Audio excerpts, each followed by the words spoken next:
नमस्कार दोस्तों, स्वागत है एक बार फिर आपके अपने YouTube चैनल जीवा स्टडी पर। तो हम क्या आज स्टार्ट कर रहे हैं टॉपिक रिलेशन, जिसे कहते हैं संबंध। ठीक है, सेट हमने देख लिया, समुच्चय समुच्चय की दो थ्योरी की क्लास थी और मैं आपको पहले ही बता चुका, थ्योरी सिर्फ और सिर्फ मैं इंपॉर्टेंट जो अपने काम की वही करवा रहा हूँ, क्योंकि बाकी आप कहीं से पढ़ लोगे नॉर्मल वाली तो, लेकिन जो चीजें हमें याद रखनी चाहिए वही करेंगे। आज हम रिलेशन की थ्योरी देखेंगे, फिर सेट और रिलेशन दोनों के साथ में क्या करेंगे, हम MCQ क्वेश्चन करेंगे और पिछले साल आए हुए क्वेश्चन भी करेंगे। ठीक है, तो सबसे पहले रिलेशन में आता है एक तत्समक संबंध। ठीक है, तत्समक संबंध क्या होता है, समतुल्य क्या होता है, सम्मित क्या होता है, ये सारे के सारे हम कवर करेंगे, संक्रामक, प्रतिसम्मित सब। ठीक है, तत्समक संबंध। ठीक है, इसको अगर इंग्लिश में बोले हम तो इसको कहते हैं आइडेंटिटी रिलेशन। आइडेंटिटी रिलेशन आप सपोर्ट जरूर करें, क्योंकि अच्छे से सपोर्ट करोगे तो देखो मैं MCQ भी लाऊंगा, जिस हिसाब से मैंने तैयारी की थी उसी हिसाब से मैं आपको पढ़ाने की पूरी कोशिश करूंगा। हाँ, ऐसा नहीं बोल रहा कि मैं हर एक चीज कवर करवा दूंगा, लेकिन इंपॉर्टेंट चीज जो ऊपर की चीजें मतलब मेन चीजें, ठीक है, जो नॉर्मल है उनको छोड़कर जो इंपॉर्टेंट चीजें हैं उनको मैं कवर करवाने की कोशिश करूंगा। तो देखो तत्समक संबंध, आगे ध्यान रखना, ध्यान से पढ़ना, आगे एक समतुल्य संबंध आएगा।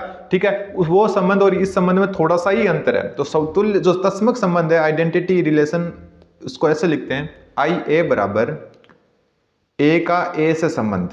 ठीक है, ए का ए से संबंध, जहां पर क्या है, ए किससे रिलेटेड है, जो भी समुच्चय आपका दिया हुआ है ए, वहां से एक ए ले लिया, तो ये आपका संबंध क्या कहलाता है, जो है तत्समक संबंध कहलाता है। देखो कैसे, मैं आपको बता देता हूं। जैसे ए कोई समुच्चय है जिसमें अवयव है 1 2 3।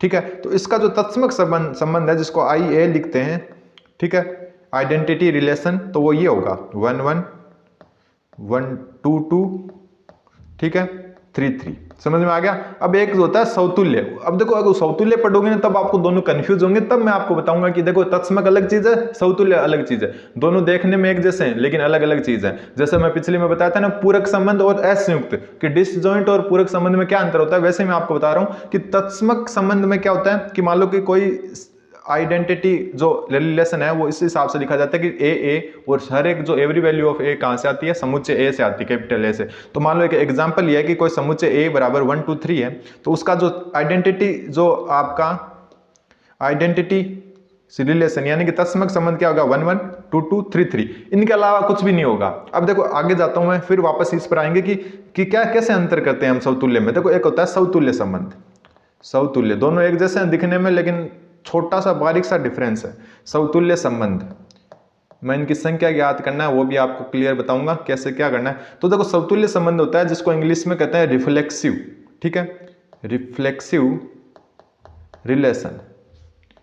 ठीक है, अपने पास क्या टेबलेट है तो थोड़ा सा राइटिंग को आप एडजस्ट कर लेना। तो रिफ्लेक्सिव रिलेशन जिसे हम समतुल्य संबंध कहते हैं, और एक अपना क्या तत्समक संबंध जिसे हम आइडेंटिटी रिलेशन कहते हैं। तो अब देखो इसमें क्या अंतर होगा, सेम वही परिभाषा है आपकी कि R अगर समतुल्य है, अगर कोई रिलेशन R क्या है, समतुल्य है, तो उसमें क्या होगा, समतुल्य है तो क्या होगा, ए क्या होगा, रिलेशन में होगा, रिलेशन का एलिमेंट होगा जहां पर एवरी वैल्यू ऑफ ए कहां से आ रही है, समुच्चय ए से। ठीक है, अब देखो कैसे पता चला, कैसे पता चला, देखो यही है कि इसमें एक एग्जांपल ले लिया 1 2 3 1 2 3, तो इसका जो ये होगा ना समतुल्य संबंध, वो इस हिसाब से होगा कि एक तो आपका मान लो कि ए आना है ना, तो वो ही आ जाएगा 1 1 2 2 3 3। ठीक है, अब देखो यही तो अपने यहां पर देखा कि तत्समक संबंध में क्या होता है, ए से रिलेशन में होता है, जहां पर हर एक जो ए है वो कहां से लिया जाता है, जो समुच्चय ए है उसमें से। जैसे 1 2 3 है तो जो आपका तत्समक जो संबंध है वो क्या होगा, 1 1 2 2 3 3। और यही बात हम यहां पर करेंगे, अगर R समतुल्य है इसका मतलब ए एलिमेंट होना चाहिए R का, तो वही सेम ये आ गया। अब अंतर देखो क्या होना चाहिए, यहां पर मान लो कि कोई और भी रिलेशन है, जैसे एक का अगर 2 से है ना, एक का 2 से भी हो सकता है, ठीक है, 2 का 3 से भी हो सकता है। ठीक है, तो ये आपका क्या है, समतुल्य है। समतुल्य का मतलब जो प्रत्येक अवयव है ना इसका, वो खुद से संबंधित होना चाहिए। एक से संबंधित है, बिल्कुल है, दो से है, बिल्कुल है, 3 से है, बिल्कुल है, ये तीनों होने चाहिए। बाकी साथ में कुछ भी हो सकता है, ठीक है, यहां तक भी रुक सकता है, कुछ भी हो सकता है, आगे भी और भी रिलेशन है, जरूरी नहीं है कि 5 रिलेशन हो, एक और कर देते हैं हम, जैसे एक और हो जाए कि 1 3 हो। ठीक है, तो कितने भी हो सकते हैं, लेकिन मेन ये है कि समतुल्य होने के लिए आपको ये 3 होने जरूरी हैं कि मान लो कि 3 एलिमेंट है तो तीनों का आपस में संबंध हो रहा है या नहीं हो रहा है ना।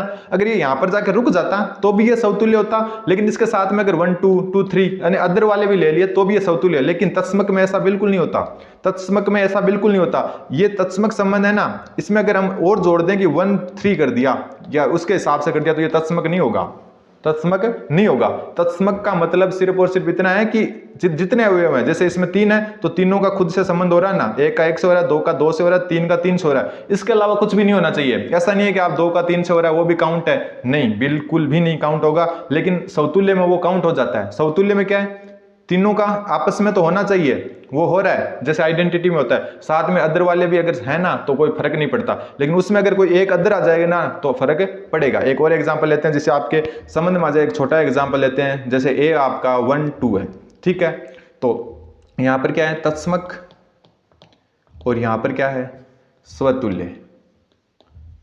मैं एकदम अच्छे से करवाने की कोशिश करूंगा, आप सपोर्ट करें क्लासेस को। आप क्लास को सपोर्ट कम करते हो और जो अदर चीजें होती है ना, मैं अब ये बता दूं ना वैकेंसी कब आएगी, तब आप हाथों हाथ वीडियो देख लेते हो। तो देखो तत्समक में क्या होगा, ए ये है ना, तो दोनों का आपस में होना चाहिए, 1 का 1 से होना चाहिए, 1 का 2 से होना, सॉरी 2 का 2 से होना चाहिए, ठीक है। इसके जितने भी पॉसिबल है ना वो सब बताता हूँ पहले तो मैं आपको, ठीक है। ये हो गया एक तो, ठीक है। दूसरा आपका क्या हो गया कि 1 का 1 से है, 2 का 2 से है, 1 का 2 से है, ये हो गया, ठीक है। तीसरा एक संभावना बन सकती है, वो ये बन सकती है, इस एग्जांपल से आपको सब क्लियर हो जाएगा एकदम।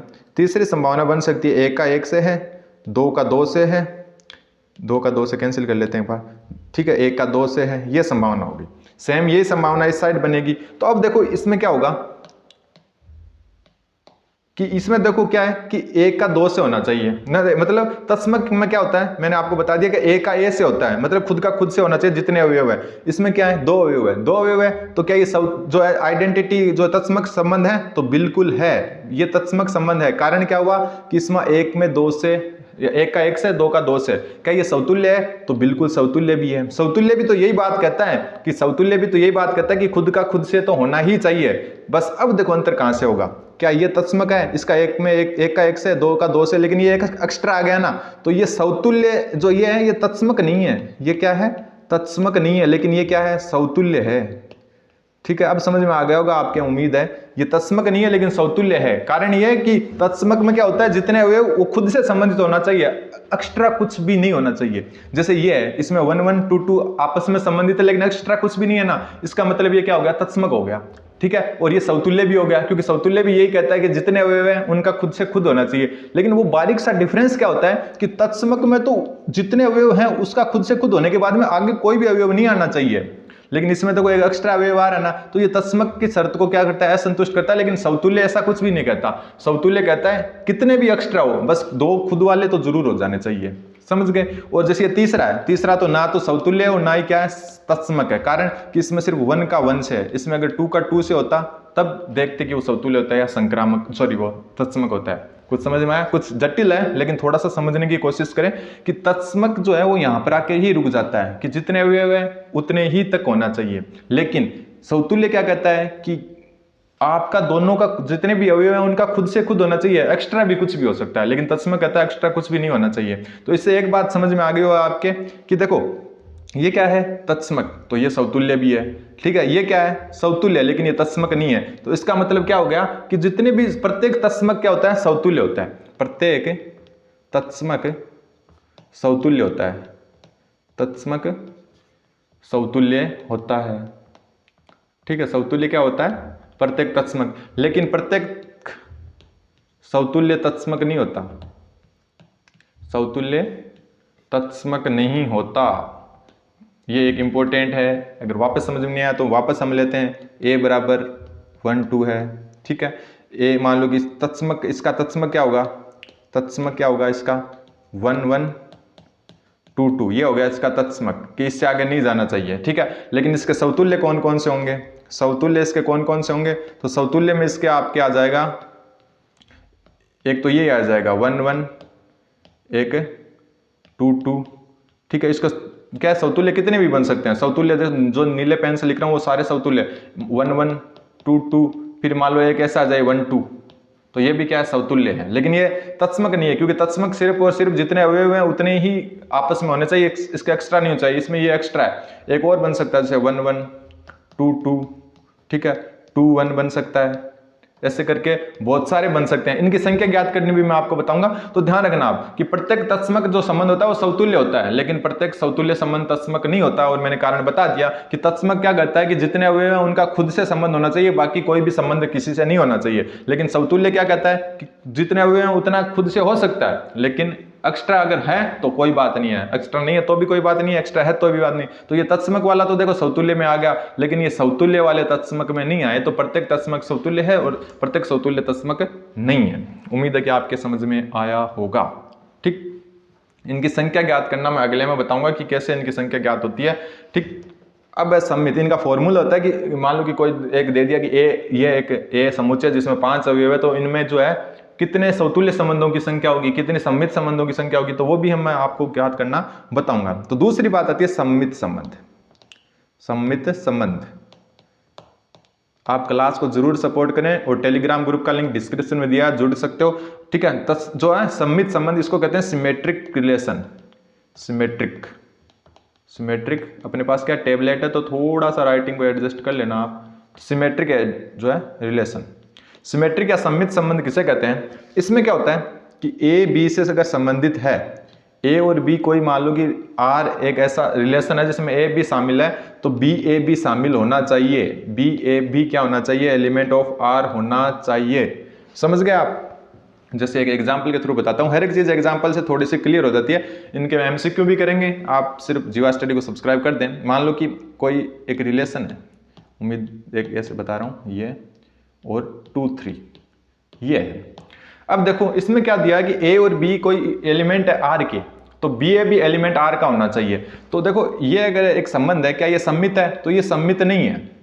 ठीक है, ये सम्मित नहीं है। ये सम्मित कब बनेगा, जैसे यही रिलेशन एक अदर तरीके से हम लिखें 1 1 2 2 2 3, ये है ना, तो इसमें 3 2 भी होना चाहिए, 3 2 भी होना चाहिए, तब ये क्या हो जाएगा, सम्मित हो जाएगा। आप उम्मीद समझ गए कि ए और बी, एक मिनट, जैसे आपको यहां पर दिया है कि ए और बी अगर आर में है, ए और बी यानी कि कोई अलग अलग, जो सेम वाले हैं तो उनको भूल जाओ, आप सेम वाले को भूल जाओ, लेकिन ए और बी अलग अलग कोई दो संख्या आर में है, क्योंकि सेम वाला एक एक का उल्टा भी एक एक होता है, दो का दो का उल्टा भी दो दो होता है, तो उनको तो भूल जाओ। लेकिन जो अलग अलग है ए और बी है, वो अगर कोई रिलेशन आर में है तो वो क्या होना चाहिए, बी ए भी आर में होना चाहिए। जैसे देखो यहाँ पर 1 1 2 2 तो है, कोई बात नहीं, यहाँ पर 2 3 है। ठीक है, 2 3 है तो ये सम्मित नहीं होगा। सम्मित क्यों नहीं होगा, क्योंकि 2 3 है तो 3 2 भी होना चाहिए। तो ये देखो यहाँ पर तो क्या 2 3 है और 3 2 भी है, तो दोनों है ना, ये जोड़े हैं, इसलिए ये सम्मित में काउंट होगा। तो समझ गए आप, वापस मैं समझा दूंगा इस क्लास के लास्ट में। तो सम्मित संबंध में क्या होता है कि अगर कोई ए और बी दो एलिमेंट रिलेशन आर में है तो बी ए भी होना चाहिए। जैसे ये सम्मित नहीं है, कारण कि 2 3 तो है लेकिन 3 2 नहीं है साथ में, तो यहाँ पर देखो 2 3 और 3 2 दोनों साथ में। ठीक है, तो ये हो गया। एक एग्जाम्पल और ले लेते हैं, जैसे थोड़ा सा और क्लियर हो आपके। कोई संबंध है 1 1 2 2 3 3, ठीक है, साथ में आपका दे दिया 3 2 2 1, ठीक, और 2 3। अब ये संबंध क्या सम्मित नहीं है, सम्मित नहीं है। सम्मित नहीं होने का कारण क्या है कि देखो, सम्मित नहीं होने का कारण ये है कि ये इनको तो भूल जाओ, क्योंकि ये तो एक दूसरे के वैसे ही उल्टे होते हैं। 3 2 का उल्टा क्या होगा, 2 3, क्या वो इसमें है, बिल्कुल है। लेकिन 2 1 का उल्टा क्या होगा, 1 2 होगा, वो इसमें है ही नहीं, तो वो इसमें नहीं है तो सम्मित नहीं होगा। या तो दोनों ही नहीं होने चाहिए, अगर एक है तो फिर क्या दोनों को करो, तो इसका सम्मित कौन सा होगा, इसका सम्मित फलन अगर पता करना है तो ये होगा आपका, देखो इस हिसाब से 3 3 3 2 है तो इसका 2 3 भी होना चाहिए साथ में, 2 1 है तो इसका 1 2 भी साथ में होना चाहिए। अब ये क्या है, सम्मित है। अब ये क्या है, सम्मित है। कारण यही है कि अब देखो 3 2 का उल्टा 2 3 भी है, 2 1 का उल्टा 1 2 भी है। तो उम्मीद है अगर आपको समझ में आए तो चैनल का लाइक बटन आप झट से प्रेस कर दो। ठीक है, अब होता है एक प्रतिसम्मित संबंध। क्या होता है, प्रतिसम्मित और एक संक्रामक, ये दो बच्चे हैं। इनके बाद में जो अगली क्लास आएगी ना अपनी कल, उसमें मैं इनकी संख्या ज्ञात करना बताऊंगा। कि मान लो कोई क्वेश्चन पूछ ले कि ए कोई मतलब समुच्चय जिसमें 5 अवयव है, तो आपका जो सम्मित फलनों की संख्या कैसे ज्ञात करोगे, ऐसा क्वेश्चन पूछ ले तो उसके लिए मैं आपको अलग से बताऊंगा। तो पहले हम संक्रामक देख लेते हैं, उसके बाद में प्रतिसम्मित देखेंगे। संक्रामक संबंध, संक्रामक संबंध, ठीक। संक्रामक संबंध को क्या कहते हैं, ट्रांजिटिव रिलेशन। ठीक है, ट्रांजिटिव रिलेशन जो है संक्रामक संबंध किसे कहते हैं वो हम जानने की कोशिश करते हैं।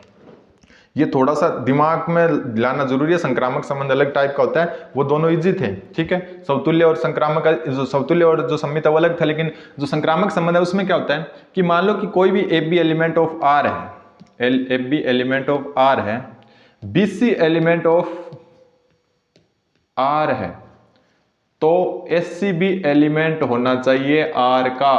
समझ गए आप? नहीं समझे होंगे, अभी मैं आपको समझाते आता हूं। लेकिन एक शर्त भी होती है इसमें, जो ये चीज दिख रही है ना आपको, ये तो होनी चाहिए, लेकिन एक और शर्त होती है। तो संक्रामक संबंध को थोड़ा सा ध्यान से समझना। तो देखो मान लो कि कोई ए रिलेशन है जिसमें मान लो कि 1 1 2 2, इनको तो एक बार ये जो समतुल्य वाले तो मान लो कि इस हिसाब से।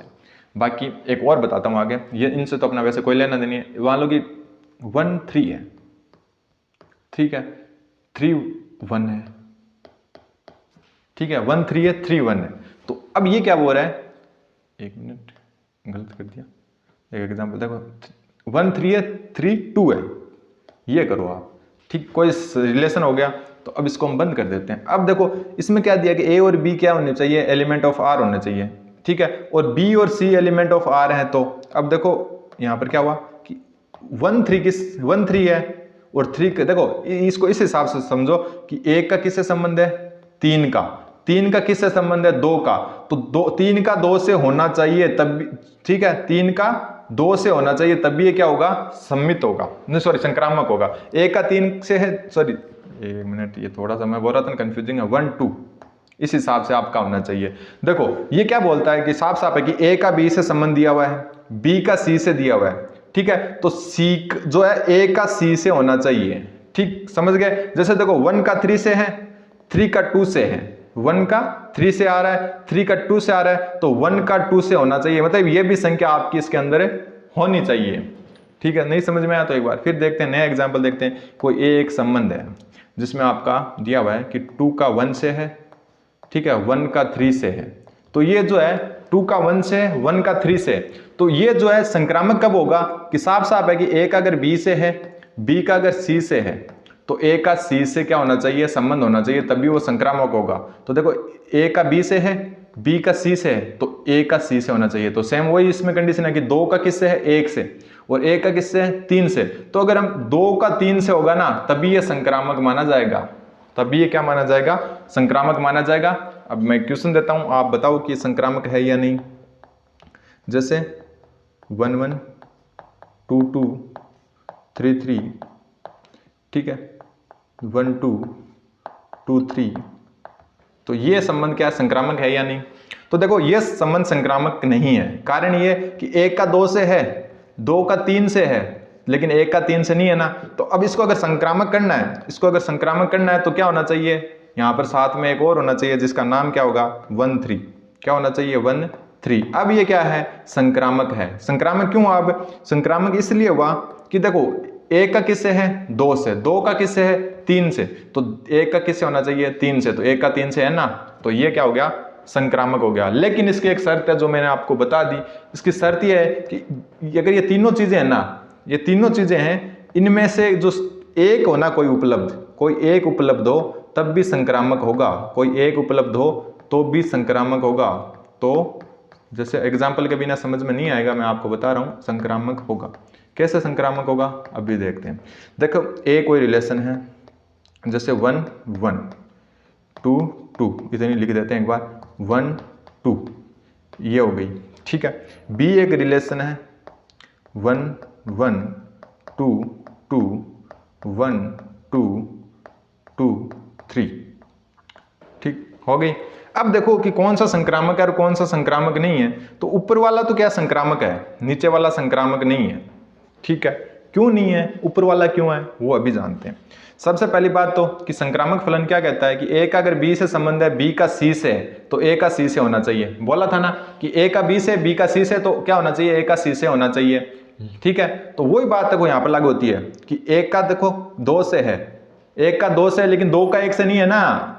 जब तक 2 का 1 से नहीं है तब तक संक्रामक चल जाएगा, क्योंकि 2 का 1 से नहीं है तो 1 का 2 से, जो 1 का 2 से होने की कोई मतलब है ही नहीं। देखो यहाँ पर क्या दिया हुआ है, यहाँ पर क्या दिया हुआ है कि ए का अगर बी से है, बी का सी से है, तो ए का सी से होना चाहिए। तो यहाँ पर देखो इसमें ये संक्रामक क्यों है कि एक का दो से है लेकिन दो का आगे किसी से है ही नहीं, दो का आगे किसी से है ही नहीं, दो का आगे अगर किसी से नहीं है तो ये फिर संक्रामक मतलब फलन कहलाएगा। लेकिन यहाँ पर देखो नीचे वाले में क्या है, एक का दो से, दो का तीन से, अगर ये ऐसे क्रॉस हो गया ना कि एक का दो से, दो का तीन से, फिर तो एक का तीन से होना जरूरी हो जाता है, फिर तो एक का तीन से होना जरूरी हो जाता है। लेकिन एक का दो से है, दो का आगे है ही नहीं, तो ये फिर क्या हो जाएगा, संक्रामक में ही माना जाएगा। तो इसको हम वैसे परिभाषा में लिखें, जो ये परिभाषा है कि अगर A B element of R है और B C not element of R, तो भी ये क्या होगा, संक्रामक होगा, तो भी क्या होगा, संक्रामक होगा। तो आप कमेंट कर दें अगर आपको ये संक्रामक संबंध जो समझ में नहीं आया, ट्रांजिटिव रिलेशन, तो आप वापस मैं समझा दूंगा एग्जांपल के थ्रू।